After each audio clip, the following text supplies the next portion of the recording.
Pelbagai langkah mitigasi interim dan fast track untuk meningkatkan lagi jidar simpanan penjanaan dan menampung permintaan tambahan bekalan elektrik telah diluluskan Majlis Tenaga Sabah yang bersidang sebanyak 3 kali pada tahun lepas.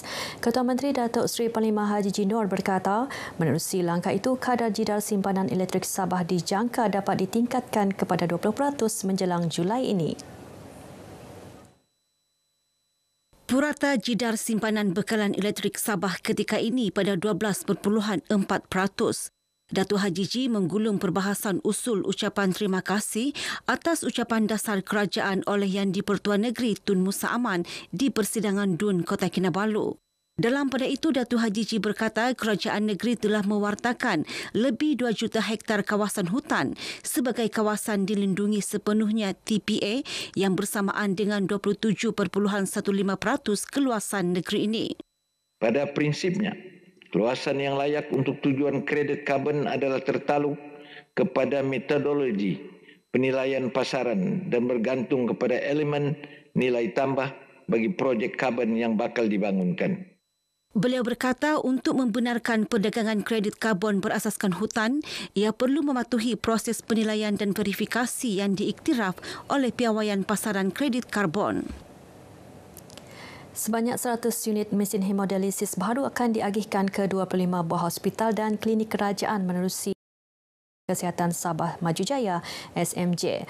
Menteri Pembangunan Masyarakat dan Kesejahteraan Rakyat Datuk James Ratib berkata kerajaan negeri memperuntukkan 8.5 juta ringgit bagi tujuan itu dengan 4.5 juta ringgit bagi pembelian mesin hemodialisis baru manakala 4 juta ringgit bagi kos rawatan secara percuma.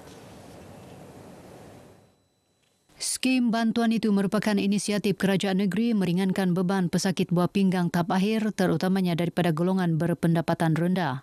Dan kadang-kadang bila mesin ini rusak, maka pesakit itu tidak dapat menerima perkhidmatan dengan sempurna. Sebab itu saya terpanggil untuk membawa perkara ini ke kabinet. Melihat keperluan itu ada. Maka alhamdulillah kerajaan negeri telah pun meluluskan 100 buah unit. Dalam pada itu, Datuk James memberitahu pembinaan Hospital Pinampang yang baru kini disenaraikan dalam perancangan Malaysia ke-13 yang bermula 2026 hingga 2028. Cadangan pembinaan hospital itu dilaksanakan di tapak baharu di Kampung Mang, Pinampang. Sementara itu, Menteri Kewangan Negeri Datuk Seri Panglima Masidi Manjun dalam penggulungan kementeriannya memaklumkan kerajaan negeri menyediakan skim pelindungan insuran berkelompok kepada rakyat Sabah dengan jumlah premium RM50 juta. Pelindungan selama 3 tahun kepada semua rakyat Sabah yang layak itu akan bermula 1 Mei 2025 hingga 30 April 2028. Pelaksanaan skim itu dikendalikan secara langsung oleh syarikat Progressive Insurance Berhad bagi memastikan ketelusan, keberkesanan pelaksanaan serta penjimatan kos sekaligus memaksimumkan manfaat kepada rakyat. Tidak ada premium akan dibayar kepada bukan warga negara Sabah kerana mereka tidak terlibat dalam skim ini. Agar tidak ada pembaziran kerana kerajaan hanya membuat pembayaran atas tuntutan berdasarkan syarat dan kelayakan yang ditetapkan.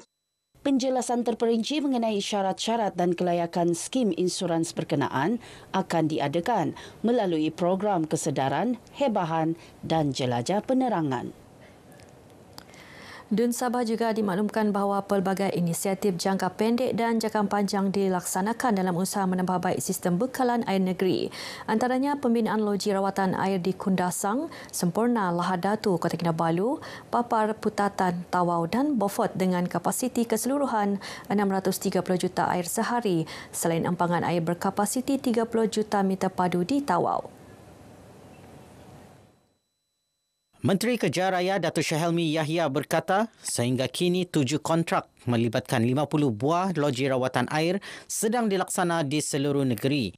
Langkah tersebut merupakan pelan strategik berterusan bagi memastikan kestabilan bekalan air di kawasan seperti Kudat, Pantai Barat, Pedalaman, Sandakan dan Tawau.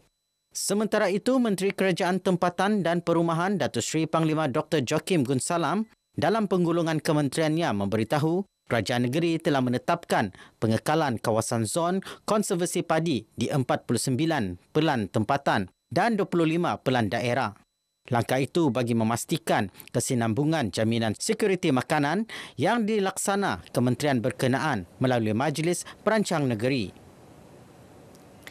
Sabah mencatatkan jumlah pelaburan 2.47 bilion dalam sektor pembuatan tahun lepas berbanding 1.51 bilion ringgit pada 2023. Menteri Pembangunan Perindustrian dan Keusahawanan Datuk Pung Jinja berkata ia menyaksikan peningkatan jumlah pelaburan sebanyak 959 juta ringgit atau 63.6%.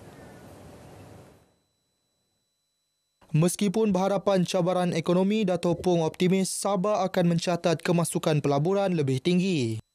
Dan maklumat diperoleh daripada Lembaga Pembangunan Pelaburan Malaysia MAIDA mendapati bahawa 14 buah syarikat ini terdapat 8 buah syarikat ataupun 1.04 bilion telah direalisasikan.